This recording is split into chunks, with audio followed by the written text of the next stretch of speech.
I'd initially met Sheikh Mukhtar in the mid-1990s, and we had a relationship of teacher and student leading up to my travels to South Africa. But when I was in South Africa for that 10-year stretch, I had his companionship at most once a year for a few weeks. And so it was a 10-year stretch of a suhbah famine to a certain extent. And at the end of those 10 years or 11 years, and also because of an intellectual realization and practical realization of studying and teaching, that this was the missing dimension of my Islamic education, my Islamic life, and my Islamic experience, to have a relationship of spiritual mentorship.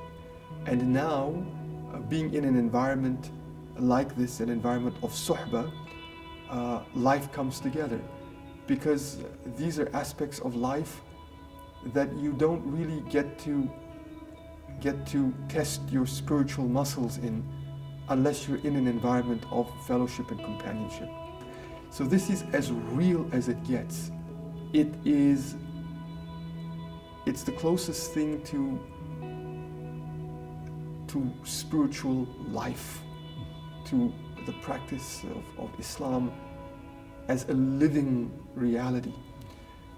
And seeing life and spirit and law come together in this way is, I think, really the essence of suhbah. Islam is meant to be lived, and knowledge which is taken from books is ultimately taken from people.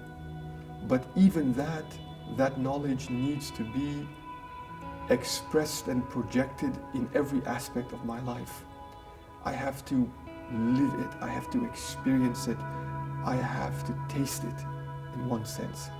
And so making that bridge between raw knowledge or information to something which is lived and felt and experienced, that runs and pulses through your veins, that bridge requires a spiritual teacher. When you're in a relationship of suhbah or spiritual mentorship, you are learning at every point. It's not as though you meet a teacher for a week, have a study circle, and now you're watching and observing yourself within the confines of that study circle for that 1 hour. Here, you're on call, in one sense, you're on call as a spiritual student, as a learner, at every moment. Whether you're on the ferry going across the Bosphorus, whether you're letting down your hair, so to speak, whether you're a student, whether you're eating together, you're learning at every level. And so you're on, in one sense, you have to be spiritually vigilant at every sense. And it's very challenging in that sense, but it's also very, very fulfilling, because these are aspects of life that you don't really get to test your spiritual muscles in unless you're in an environment of fellowship and companionship. And of course, having a teacher is one thing, having a role model is another thing, but having a spiritual mentor is something completely different.